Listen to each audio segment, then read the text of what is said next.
The Lord's Sermon, Sermon 2, Matthew 11, 2-6 and 27-30.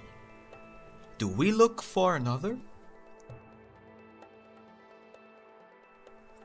Now when John had heard in the prison the works of Christ, he sent 2 of his disciples, and said unto him, Art thou he that should come, or do we look for another? Jesus answered and said unto them, Go and show John again those things which ye do hear and see. The blind receive their sight, and the lame walk, the lepers are cleansed, and the deaf hear. The dead are raised up, and the poor have the gospel preached to them. And blessed is he whosoever shall not be offended in me. All things are delivered unto me of my Father, and no man knoweth the Son but the Father. Neither knoweth any man the Father, save the Son, and he to whomsoever the Son will reveal him. Come unto me, all ye that labor and are heavy laden, and will give you rest. Take my yoke upon you, and learn of me, for I am meek and lowly in heart, and ye shall find rest unto your souls. For my yoke is easy, and my burden is light.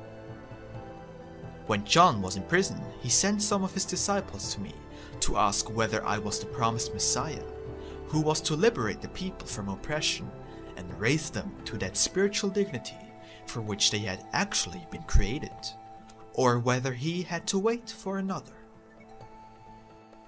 This question, whether I am actually the one about whom the prophets had spoken, has again arisen in the minds of those who lack a clear understanding. They slightly suspect a future spiritual state, by which the old traditional religious customs will be partly abolished and partly reduced to their proper measure. That is why they too are sending their disciples, that they may ask, Art thou he that should come, or do we look for another? These disciples, or adherents of the actual, true religious teaching, are still prejudiced by the religious principles impressed upon them since their childhood, which sometimes misrepresent my teaching and, together with the ceremonies, have always been confusing for the believer. These men or disciples, who are the leaders of religious movements, are not yet free from prejudices. They are asking me within their hearts, Are we doing the right thing or not? And I, who am now through my servants presenting the teaching, as I once did, and keep on explaining it, say to them, Look at what I am doing. See how my children understand the love of God and their neighbor. See the miracles that willpower works in some individuals, not like ones through my own hand, but in a way that in many cases will confound your scholars and physicians. At that time I said, You are like children. You have piped, and your playmates did not want to dance. You have mourned, and they did not want to lament. And now I am again saying, In your childish minds, you believe and hope that men will follow your leaders, but you shall see the contrary. You men will be mourning together with your leaders, but you will be unable to draw tears from anyone, nor awaken any pity.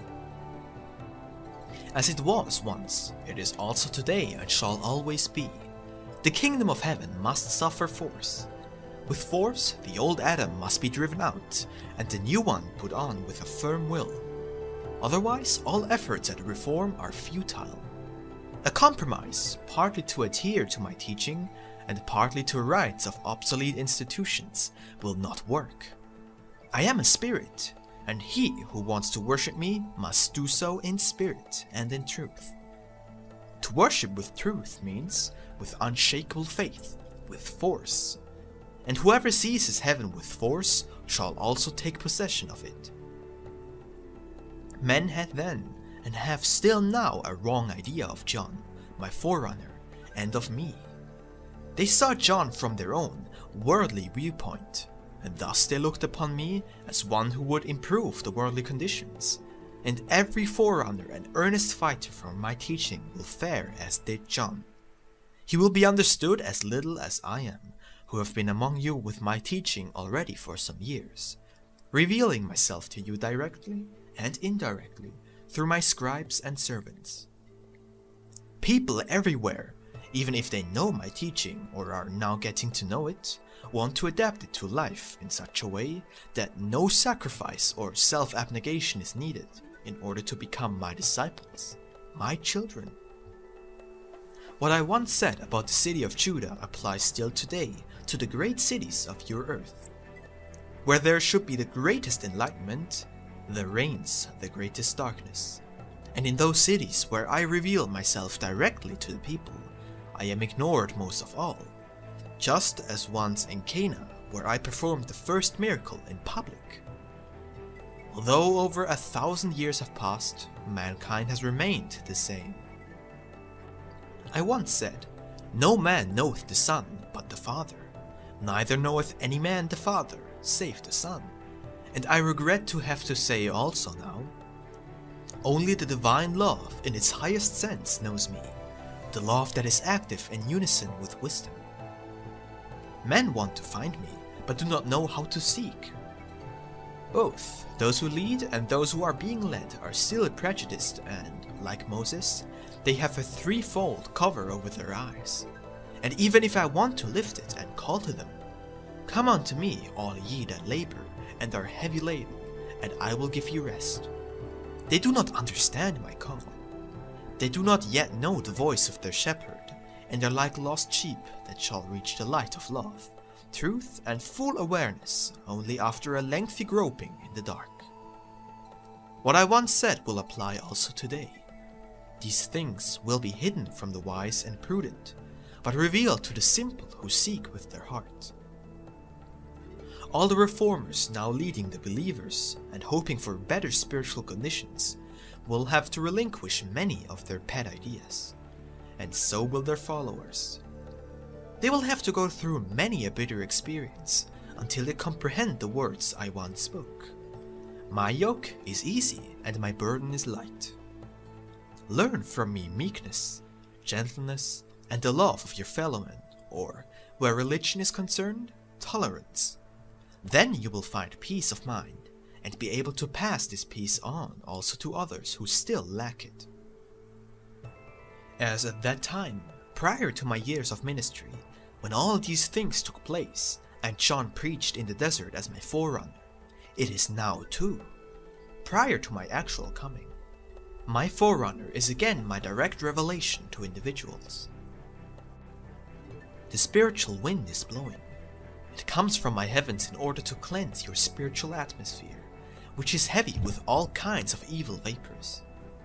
This spiritual wind is the awakener, purifier and carrier of a new age, so that mankind can be brought closer to its spiritual destination and finally comprehend the meaning of religion in its spiritual sense, and what it means to worship me in spirit and in truth. Men are still sticking to ceremonies and rites, a sign that they are still very material, that they desire and understand only that which is material.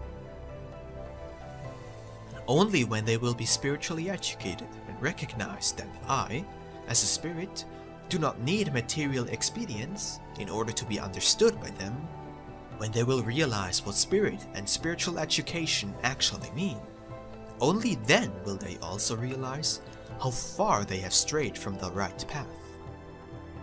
They were responsible for my words that only I, as the Son, knew the Father and He me.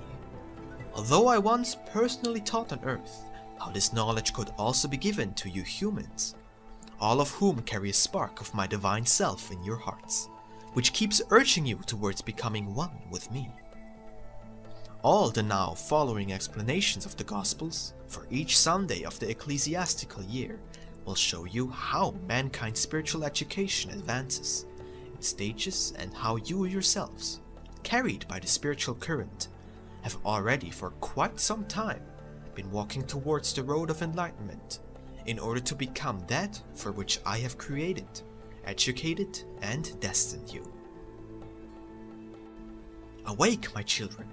Do not close your ears to the voice crying in the wilderness.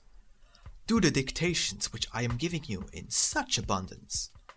Awake and listen to the celestial harmonies that are sent to you from on high, to prove to you that you are of spiritual origin and have a different destination and mission than to live merely in that which is of the world. The spiritual wind is blowing through all the hearts, and if thousands do not understand its sound, you who can explain its movements and its purpose should not be deaf. Awake! Throw all worldly things far behind you. You are spirits, inhabitants of another, greater, infinite, everlasting world. Do not forget that this transient life on earth is only a trial life.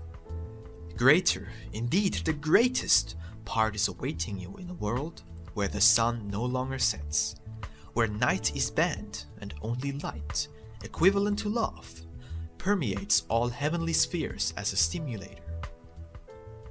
Let me advise you to interpret and comprehend those words of the gospel, which I spoke more than 1,000 years ago in their highest spiritual sense. They hold my entire fatherly love for my children. Already at that time, I wanted to prove to the Jewish people what love a creator as a father can and must have.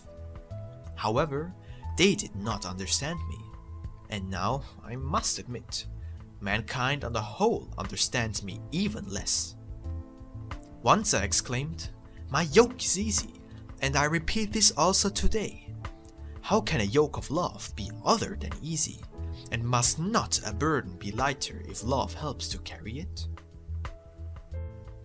Make sure you understand this. Let be the world. It can give you pleasure only for moments, but it can never satisfy you for any length of time. For with the gaining of some worldly possession, the pleasure of anticipation ceases. This is not the case in the spiritual world. My kingdom is infinite.